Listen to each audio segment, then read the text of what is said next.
Well, hello, everybody. Welcome back to Cocktails and Rocktails with me, your most notorious groupie, Allison Rouse, author of this little book right here. These other little books, where you can get all that down in the description. So go down, fiddle about, check it out, because I got some funny stuff, all inspired by things some of the rock stars I know said.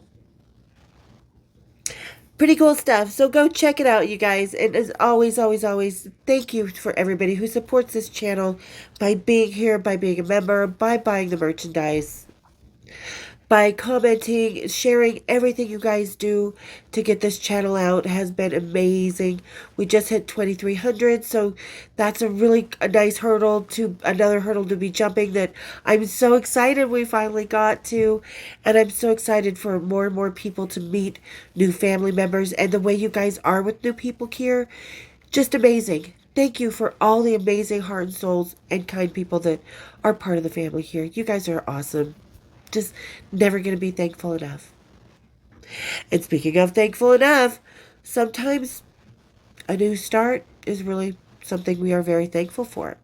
And I'm going to talk about kind of a new start today because I don't talk about going to Vegas. I don't talk about sometimes just going into the unknown is the best thing that's ever going to happen to you. And we are going to finish something, speaking of the unknown or unforgiven. We're going to finish this up by my local brewer, Level Crossing. A very limited, very good. I mean, this is the first time I've got it, because usually by the time I've tried to go get it, it has been gone. So good, you guys. You guys know I don't know uh,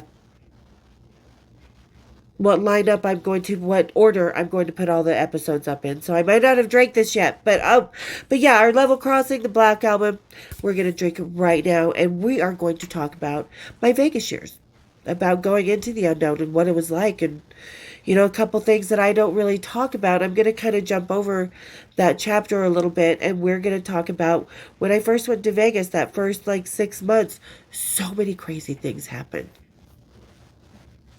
I just I can't believe it, because a lot of people are like, did that really happen? I'm like, yeah, it did. And the pictures are in the book. The receipts are in the book. So, but okay. So everybody grab your black albums. I'm going to refresh mine a little bit. Kick up your feet. And let's have a little cocktails and rocktails. I just love the can because everything except for the bottom I like the black top. I like everything about it because it really does kind of embody the spirit of the black album. A little bit of lager, a little bit of flavor, a little bit of rye that makes it bitter. All right, everybody, kick up your feet. Let's have a little cocktails and Vegas Tales. Cheers, big ears. So good. It's got the light lager, but it's imperial, so it has that nice kind of rich taste you would want in a stout. The rye really gives it a good bitterness. It's not too hoppy because it is an IPA, a black lager IPA. It's so good. I mean, it's probably, I would say, about a 40 to a 50 on the IBU scale as far as hoppiness goes, because the rye really does kind of handle the bitter in it really well. And speaking of bitter, so I went to Vegas kind of, I recently read about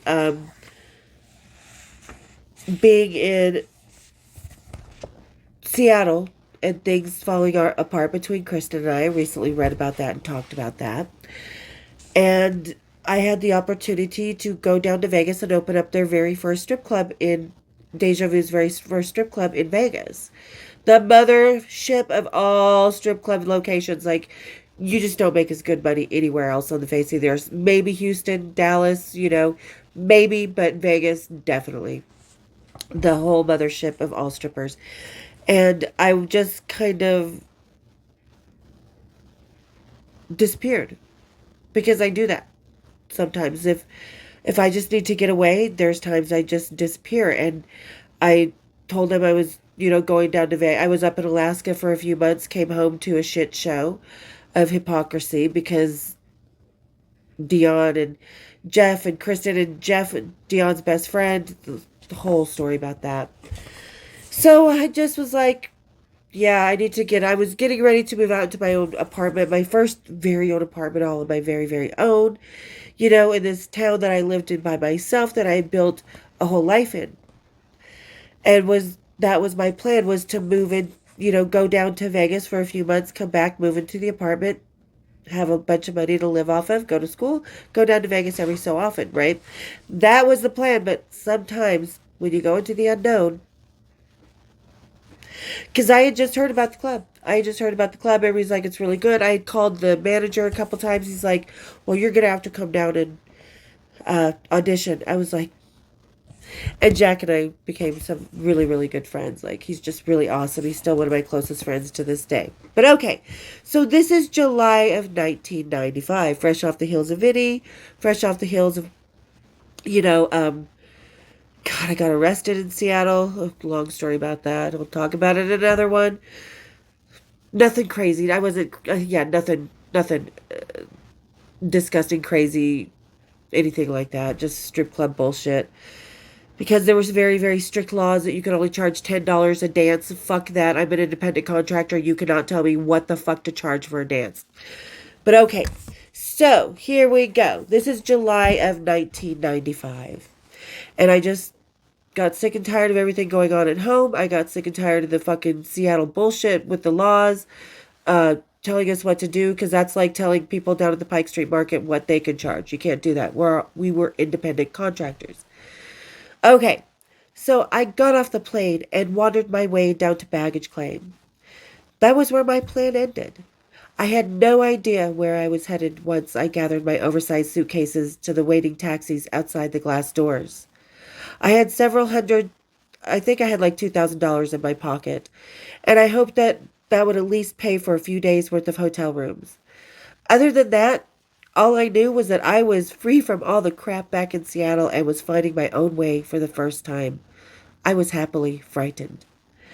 Walking out of the airport, lugging my heavier than me cases into the 110-degree weather, I walked to a yellow car, handed off the black monsters to the valet, who put them in the trunk, and got in the back seat of the taxi.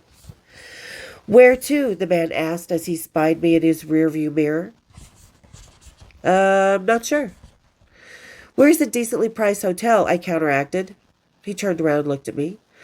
You don't have reservations? The cabbie wondered as he turned around to see what kind of girl would come to Las Vegas with no plan. I thought about this question. How stupid of me to have made such a crucial mistake. I was, after all, a seasoned traveler by this time. But then again, I was a seasoned traveler with the bands. Their reservations were already made by the time I hooked up with the tour. So booking a hotel was something that was just magically happened in my world. Tell me, he continued, what are you doing in town? Knowing that will help me figure out where to take you. I'm a dancer, I said quite frankly. This was Vegas, the mothership to my kind, so I knew there would be no funny looks or unscrupulous assumptions. There always will when you're a stripper. Everybody's going to assume you're more. Right.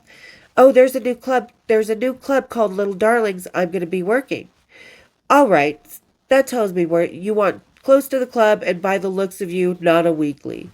The cabbie drove off from the curb and took me to my first step of having a new life. Isn't it always exciting, you guys, when we start that new life? We don't even know that we may be starting it, but whatever action we're doing at that moment in time is actually leading us there. This is why I say never, ever, ever be closed off to possibilities, because I swore up and down I would never fucking live in Vegas, ever, ever, ever. That place, hell no, you don't live in Vegas. Oh, it's so trashy. I'd never live there. Ew, yuck. 8 years later and part of Vegas history now. Yeah. Always be open. All right. Where am I? I had a smile from ear to ear that could have blinded Stevie Wonder. Watching the buildings in the day from the back of this cab was quite different from the other times I had been in the city of sin. They were hopefully optimistic, yet seemingly dank from years of monotony. I tried to imagine all the girls that had flown in before me and gambled their future in this exact desert town. It was all very Rat Pack in my head. Pulling up to the hotel, the La Concha, located next to the ever infamous Peppermill Lounge on the Las Vegas Strip.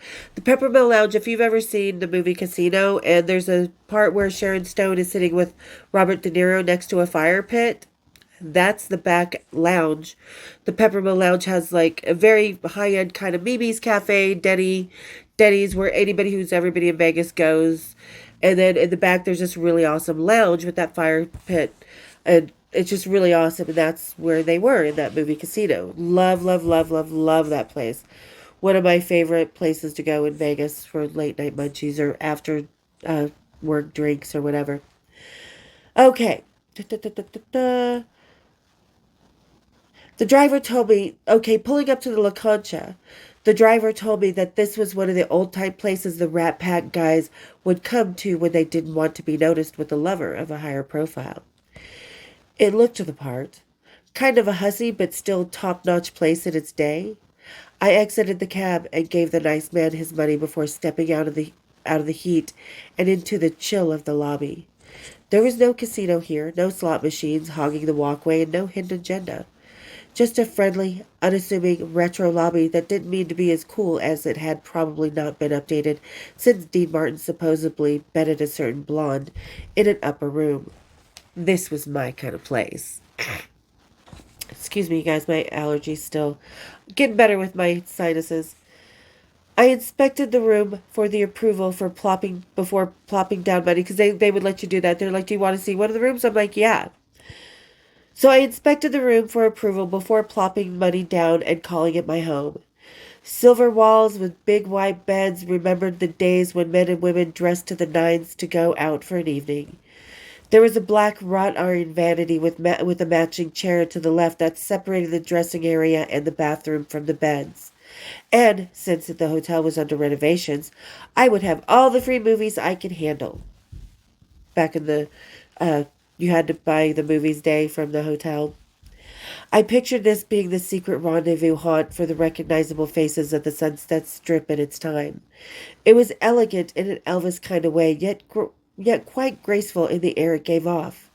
I told the desk clerk I would take it. We settled up for the next 2 weeks, and I tipped the valet as he struggled with my bags off the carrier and into the dressing area of my new little abode. I looked at the digital clock. It was too late to go bother the general manager over at the club. I was hoping he would let me work. After all, I was from the sister club in Seattle and had told him I would be coming. So that meant yes, Jack Zindel. I didn't need to audition, damn it. Okay, I didn't want to think about all that right now. I was in Las Vegas on my own, and I wanted to see what I could muster up. I wish I had someone to tell me where to go in the place, because that night I got myself prettied up and wandered the strip. It must have looked I must have looked a sight in my little pink polo dress and black Mary Jane heels all alone. I was clueless that a single girl walking such an infamously sleazy road could only be thought a hooker or possibly get kidnapped and buried in the desert.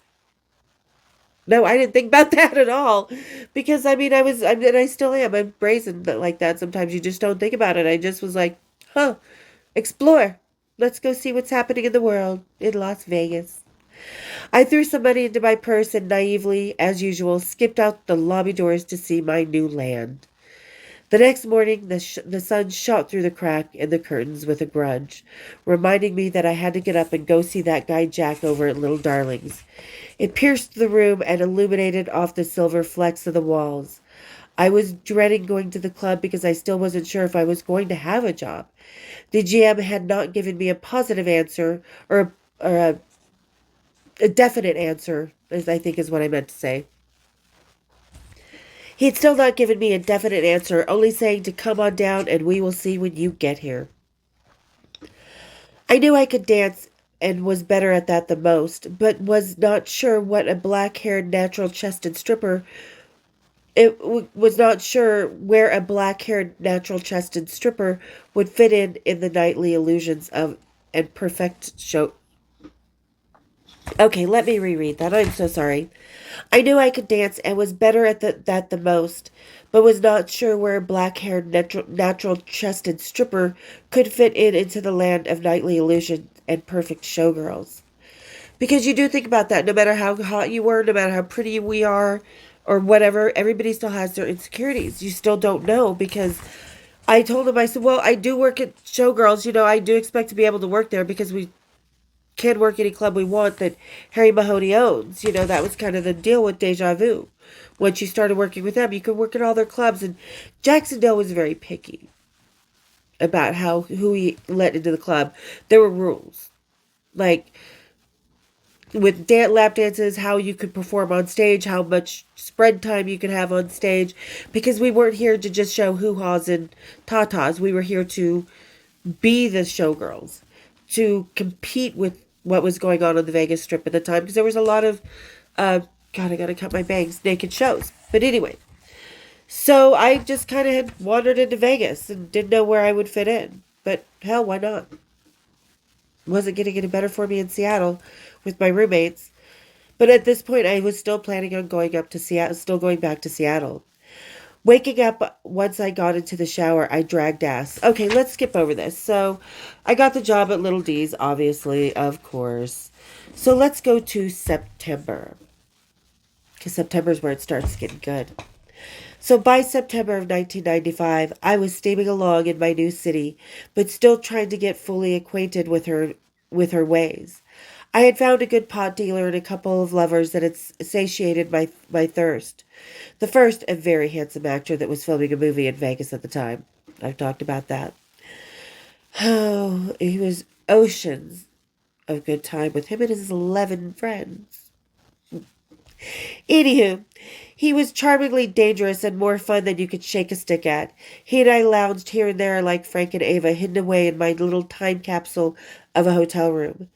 The other, a roadie I'd been seeing since right before I had left Salt Lake City, but the man who came along next would be the downfall of me from my grace.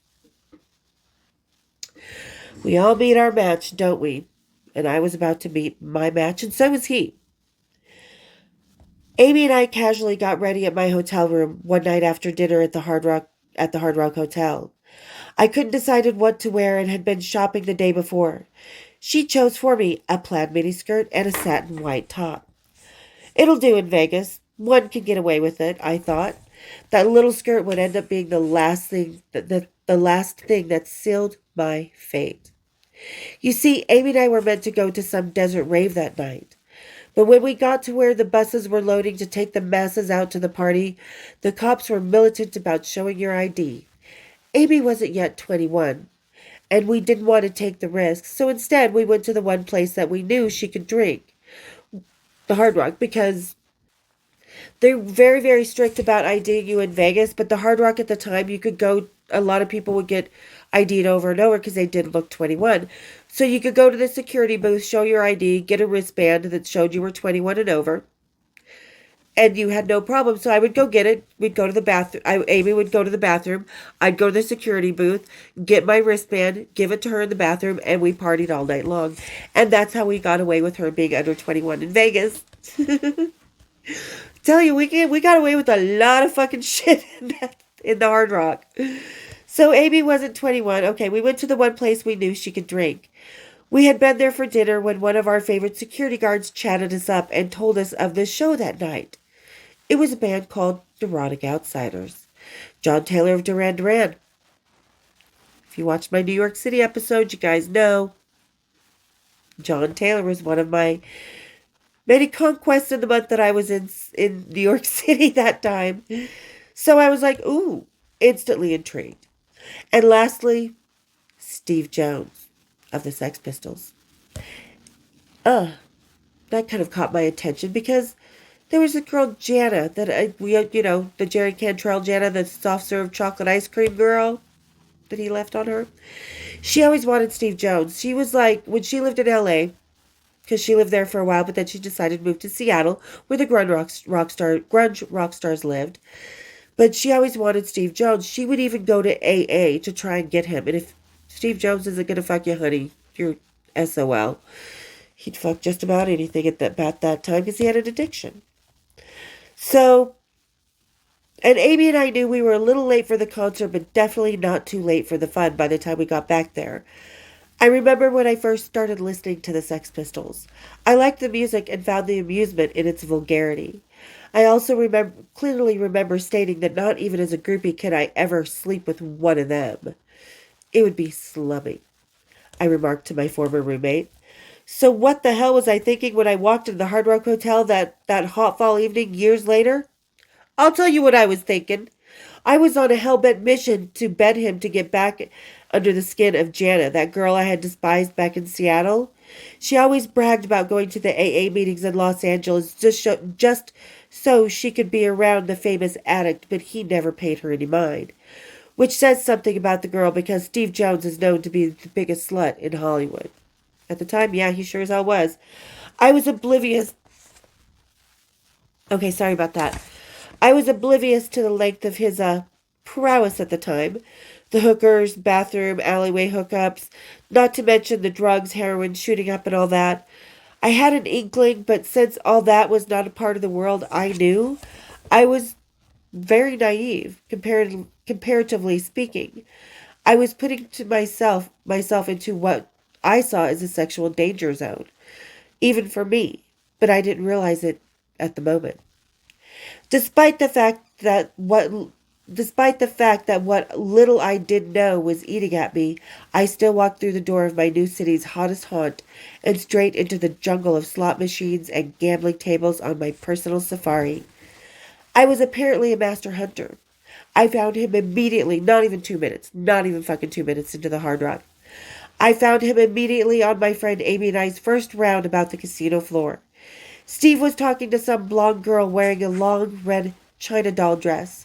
He was looking kind of bikerish, clad in black jeans, a Harley looking black t-shirt with the sleeves cut off, and black boots of some kind. My friend was not impressed. She even remarked at how trailer trash he looked. She didn't understand why I wanted him. Vendetta.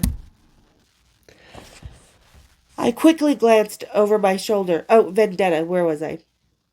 Steve saw me as we walked by and locked his gaze. Little did I know that he had a bigger fetish for the the plaid miniskirt I was wearing than he did a china blonde. Amy and oh God, sorry, knocked over. Sorry about that, you guys. My allergies and sinuses are still pretty. They're on the mend, but they're still pretty bad. So if I have to stop, it's because I'm choking on my own stuff. But anyway, Amy and I walked by in casual conversation while Steve and I kept our eyes locked onto each other. I broke the gaze and continued on to the center bar. I hadn't even had my first glass of champagne. The pistol could wait. He looked preoccupied anyway.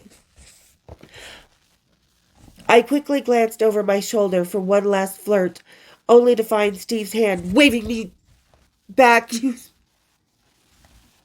And he was. And while he was still talking to this girl, like this girl was in the corner, his hand was up on the wall because at the time the Hard Rock Center bar was raised above the casino floor. So she was kind of by one of the stairs up, and he had her kind of leaned up against the corner. He was leaning up against her, but he was like, "You come back here." So, hang on, I said to my friend. He wants me to go back. Damn, Amy exclaimed. I was hoping we got away from that. She's like, I was hoping we got away from that one. She reluctantly turned around with me and walked to Steve. We had the normal hellos and what are your names as usual. I told him I was from Seattle, as I had still planned to go back up after a couple of months. The girl he was talking to was still there, but suddenly silent and shrinking into the corner she was standing in. I kind of felt bad for her because I knew the second he waved me back that she was going to be left behind as soon as I felt like taking him up to his room. And trust me, ladies, it is it was always with us groupies, it was always our decision. We're gonna go up to that room when we're damn good and ready. So that was, and I knew I could have that with Steve. I knew Steve was going to be pliable that way. So okay, where was I? Da, da, da, da, da, da. But for now, I would let her amuse him while I went at. Oh, I knew the second he waved me back that the blonde girl was going to be left behind as soon as I felt like taking Steve up to his own room. But for now, I would let her amuse him while I went and loosened up for a bit. Amy and I excused ourselves to the bar for a drink or two. Make sure you find me later, Steve. Make sure you find me later. Steve got in right before we turned away. Oh, I will be finding you all right, I said as a matter of fact back to him. Nice to meet you, I said to the blonde in the corner I had not even cared to look at until now. And that was the moment I met Steve Jones, and I was like, ooh, vendetta. I'm gonna go back to Seattle and tell Jana that I did get him, you bitch. Not you. So, Amy and I made ourselves comfortable in front of our favorite bartender's chattels and ordered up the champs. We were quickly surrounded by other men. Surprise! It was a roadie for the band Steve was playing in at the moment, and the drummer, whom I had met before during his time in another big band. It was Matt from Guns N' Roses. We all made nice and chatted up while I turned my head regularly to check the 21 table my anxious pistol was now occupying with the same blonde. Because he kept looking up, he kept watching me, and he was like, you could see like when I looked over at some point when the roadie and Matt had approached us, because I think Matt had a brother that I knew. I'm not sure if they were brothers, but they knew each other. Bart, that I had met a couple times before. Anyway, so I would look over and I'd see Steve, and he'd be like he almost walked away from that table when he saw them approach us. But then he was like, mm. So anyway, he was, so I was, da, da, da, da. I had met this drummer before in another big band. We all made nice and chatted up while I turned my head to regularly check the 21 table. He was making no secret that he was keeping an eye on my whereabouts, stretching his head back and forth past the China girl dress and making sure the miniskirt didn't get away. Ordering a new glass of crude, I looked his way one last time. Steve's patience and hard cock got the best of him. He waved me over to him again. This is the only man that has ever done that I have responded to. You don't wave. Get over here. Come and get me, motherfucker. I sipped down a couple of gulps and checked on Amy's natural ecstasy pill high. Oh, that's right. I forgot. Somebody had given her. We had stopped and got some fake ecstasy, just the natural ones from like one of the smoke shops because she wanted to try it out. She seemed fine, and the boys surrounding her would keep her safe even if she even needed it. So I excused myself to the bathroom and left my purse at the bar, being protected by my friend and the boys gazing at her.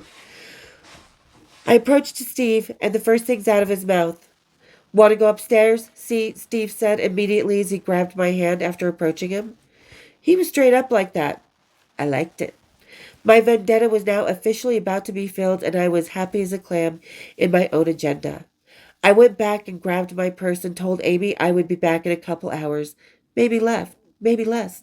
Steve seemed like he was rather excited enough to explode after 5 minutes. Fortunately, that would not be the case. You want to know more? Read the book. Because we're going to move on again to 1995, to October. Because that night with Steve. Ladies, you know when you kiss someone and you're like, fuck no, I can't feel that. It can't feel that good to kiss someone. Fuck no. That was that night with Steve. Okay. So, and when I met Steve, cousin Amy and I were already booked to go to, we were supposed to be going to Tokyo, Japan, to go dance for a few months. So, I had absolutely no intention of seeing him again. Absolutely none. None whatsoever. My vendetta was filled. Another rock star notch on my belt. Who cares, right? So, like I said, I always had my own life. I was getting ready to go for 3 months to Japan to work as I had before. And yeah, was on my way. So October. Cousin Amy and I, because that's what I call my best friend from Vegas, Cousin Amy. Cousin Amy and I were skeptical from the second Nanjo gave us different family names of whom we were supposed to be visiting in the country. We had all been told we were to be given work visas and not told we had to lie to enter the country. Maybe it was known to the custom agents there and the names were a passcode or something? Because the other time I had been to Japan to work, I definitely had a work visa. And when we got to the airport, the guy who sent us over, God, I can't even remember his name. What was, but, but yeah, he sent us over in a very skeezy way that we didn't realize until after we got there. And you're about to find out another part of my story that you have never ever heard from any other groupie before. Okay. And they told us that when we went through customs just to say we were visiting these, whatever family name we were given to say we were visiting. And we were just going to be there for a few months. Our visas were good for that, for 90 days, you know. So we basically had to lie to get through customs. That should have been the first signal. Anyway, the suspicions started before we even got out of the airport, but it was a little late to turn back now. Because when Vegas, we were told we were going to Tokyo, which I trusted. Turns out when we got there, no, we were in a whole small town, Kimitsu City, where the kids had to go over to Chiba to go to school. There wasn't even a school in this city. It was mostly restaurants, a big park, dojos, the train station, uh, of course shops and stuff. But it just wasn't, and strip clubs apparently. But yeah, the kids went to Chiba to go to school. To Chiba. So we had been. Oh, da, da, da, da. Anyway, the suspicion started before we even got out the airport, but it was a little late to turn back now. We fortunately had open-ended tickets and could have turned right around and taken the next flight out. But we both thought we should be giving it a chance. After all, in other countries I had danced in, I had never had to get a visa or a license for other states as was required in mine. I was used to moving about unnoticed as a dancer. There were four of us from Vegas that had trekked over to Japan for the money we were told was there to be made. Amy and I worked at Little D's with with one another, and there was another, and the other was her ditzy. What? Amy and I had worked at Little D's with one, and the other was her ditzy roommate that we wanted to slap from the second we met her.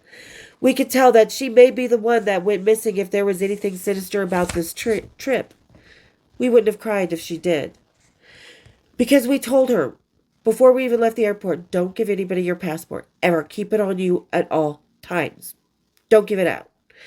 And what was her name? It was like Chrissy or something, because Susie Q was our friend, or maybe it was Stacy or Stephanie. I think it was Stacy. But the Stacy girl, she was like, arigato, konnichiwa. And yeah, here's my passport. She handed it right over to the club owners. We were like, oh, girl, babu. You don't know what you just sold yourself out. So, yeah. Our driver gathered us all into the van and loaded our luggage. He hit a very busy and fast-paced freeway for the next hour or so before we reached our destination. We were met at the house by the club's house mom and the owner of the club. They welcomed us with house slippers and chocolate before giving us a tour of the large abode. Downstairs, there was a nice living room with a casual eating table that sat low to the floor in front of the television. Next to that was the first of two kitchens, and followed by the bathroom area, complete with a computerized toilet with a heated seat and bidet. First time I ever saw an electric toilet seat, I was like, holy shit. We were playing with it all night. Ironically, that toilet was the only comfort we found in this foreign country. Because it was so cold in the house, we couldn't figure out how to work the thermostat. So we'd go sit on the heated toilet seats in the morning to warm up. It was obvious very quickly that despite the seeming kindness of the club owners, something was not right with this trip. Of course, it did start at the airport, but it really hit after a few good sushi deliveries. Seeing the club, learning that it had 2 more weeks until it even opened, and finding out that we not only had a payphone in our house, but it would not be able to call internationally. That prevented us from being able to have any contact with our family or the agents who sent us over.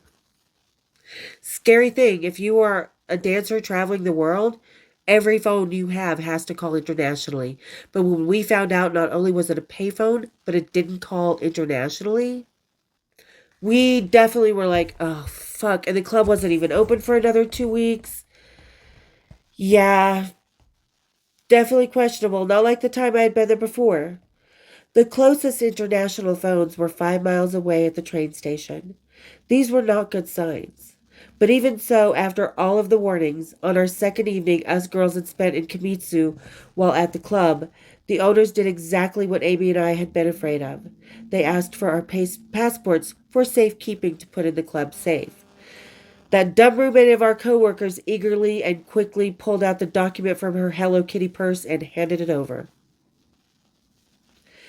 It was kind of a relief that she would be the only one to go missing. Maybe the house would be quieter without her wailing voice filling the hallway. Because she was just one of those annoying, like, high-pitched, Ellington! She had her hair done in all these white girl with all these, like, Bo Derek braids in her hair. She was just, oh my gosh. The rest of us refused as the girl scolded her friend and tried to think of how to get her passport back. It was only a week into our stay, and Amy and I knew we needed to get home. There would be no 3 months for us in this country on this trip. And one of the things I forgot to mention about the house is when you walked in, there was a hallway that went this way to the rest of the house, and then there was the stairs that went upstairs, and then over here was a formal dining room, and this little kind of room that it was kind of like a dojo, kind of like their religious houses, and we were told not to ever go in that room because it was not a religious room. In the middle of the room sat one chair with straps on it. When I saw that room, I knew immediately. This is cousin Amy's first time ever abroad. Like, we had her passport rushed to get there so she could take this trip. When I saw that room and I saw the chair in the middle, how heavy it was, and with the straps on, I knew. I knew exactly. It belonged to the Yakuza. We belonged to the Yakuza in that house. So I fucking knew about that room. That when I saw that room, I was like, we're getting the fuck out of here. We're getting the fuck out of here. The payphone, okay, I could excuse, but just other things in that house, I could not, that was happening. And they made us go do karaoke with them, which, oh my God, never do karaoke in Japan if it's just a drunk good time to you, because they took it so seriously. Susie Q and I were up on the stage. They were like, here, sing the Madonna song, sing like a virgin. Like, the owners of the club would take us out with Nanjo and stuff and take us out to dinner. So we went out to do karaoke, and there were people up there like singing like nightclub singers, just going for it. And Japanese people, they took it so seriously. They take their karaoke seriously. So here's Susie Q and I up on the stage singing like a virgin, just drunk from the sake. And then they're like, no, stay up there, because we had fun with it. They were having fun with us. Then they threw a Japanese song. And it has the characters, but also at the bottom had the way to pronounce the characters. So we were like, Konnichiwa wa shindota. And we just couldn't. They were just so silent. They didn't clap at us. I think somebody threw stuff at us. We were so horrible. So the next day, okay, so there would be no 3 months for us in this country. The next day, we began to plot our escape, literally. Amy and I got up quietly in the morning and walked the 5 miles to the international payphones, stopping along the way to take pictures in front of the dojos and get some calling cards for the phones at the store. I'll put the pictures up here if I can still find them. I know I have them somewhere. We called our agent first, who immediately got furious that we would be costing him so much money. Who did this stupid fucker think what he was to yell at us after a not so very, very veiled threat of retaliation if we left? Like Amy and I would cower to the idiocy of that. We reminded him that we could make one phone call and his ass would be in jail for trafficking women to work illegally in a foreign country.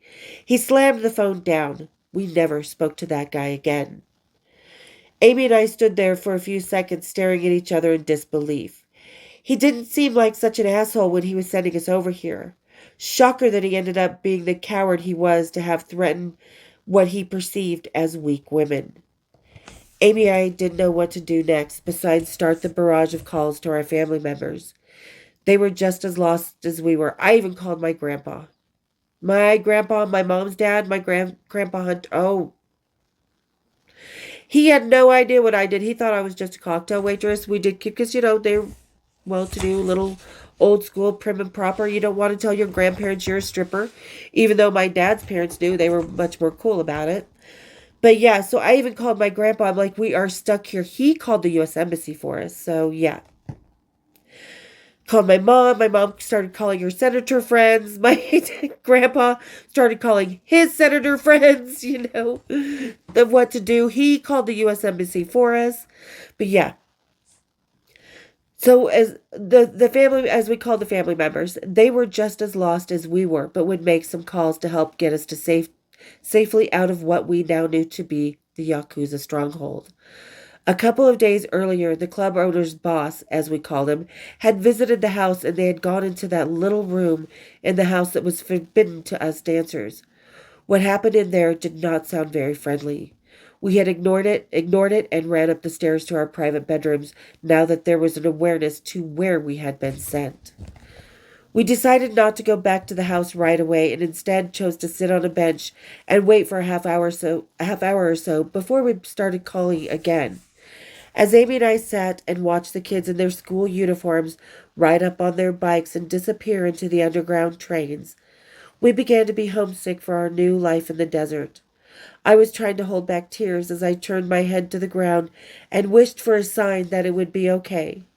As I took in the bland pavement until I saw a color break the monotony of the sidewalk. It was spray paint. I focused on the shapes and words the red spray paint had created. I knew the second I realized what the words formed that I had to get back to Vegas immediately and in one piece. For sitting at my feet were the words, Sex Pistols rule. I wanted a sign. There was my sign as far as I was concerned, and I was convinced I needed to get back to Vegas so I could fuck Steve some more. That spurred me on. If great sex wasn't a reason to go back, then nothing was. I jumped up and made some more calls to the second agent we had met in Los Angeles. He was even worse and threatened even more bodily harm. What was with these fools? I wasn't sure to be embarrassed for their egos when the cops came and arrested their asses, or the girls that had let that kind of crap work on them before. I hung up the phone, and Amy and I talked more with our families. We would all have to wait the day before we knew anything due to the time difference. Amy and I trekked to the park that wound into the city, and made our way to the local Denny's. Yes, there was even a Denny's there for breakfast. Somewhere over the grape ice cream and cereal with goat's milk, Amy and I decided we had no choice. We had to do as my grandpa said, call the U.S. Embassy, even if it did get us in trouble.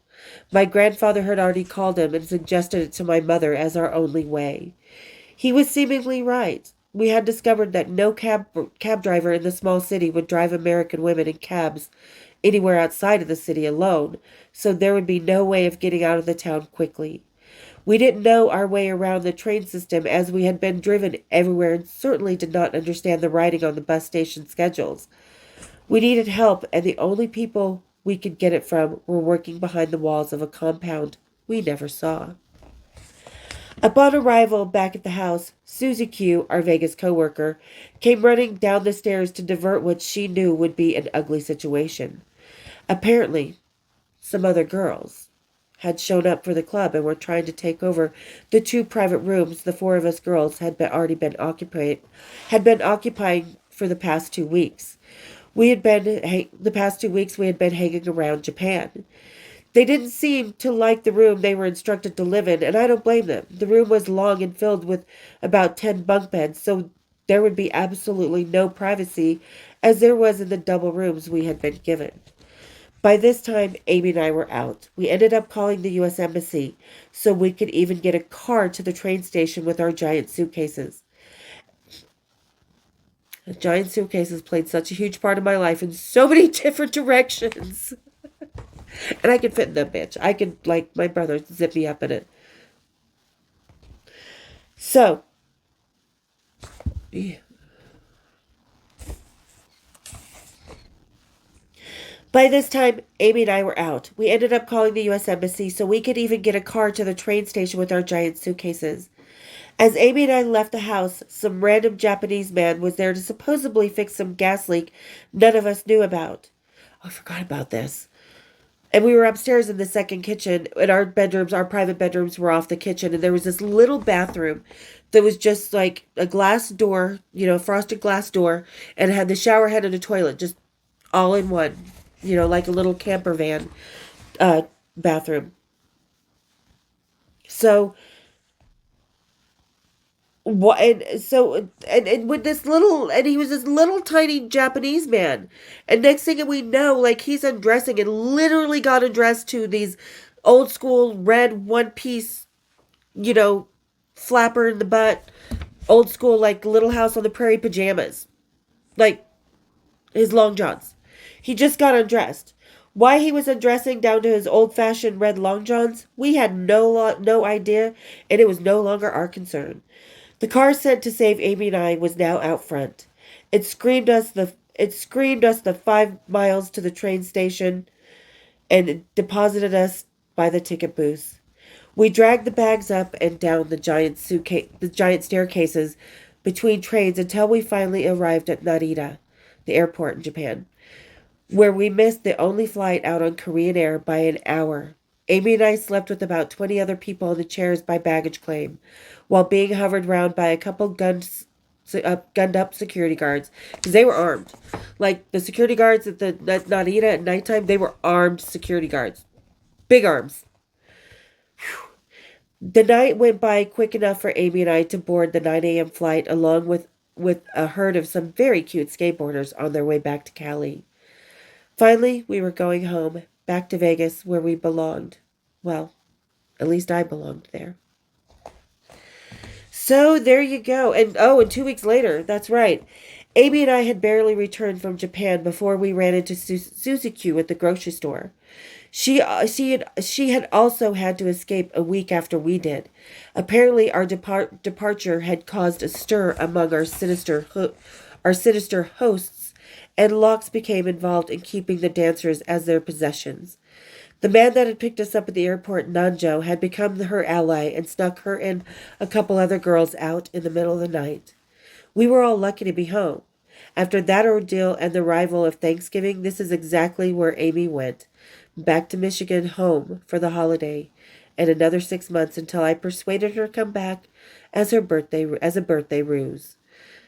So yeah, 2 weeks after we had come back from escaping the Yakuza, or a week, so did the other girls. And it had turned ugly. Like, they locked the house. They were in there screaming. They tried to find everybody's passports. I mean, it was crazy. So, there you go. Cousin Amy and I escaped the Yakuza.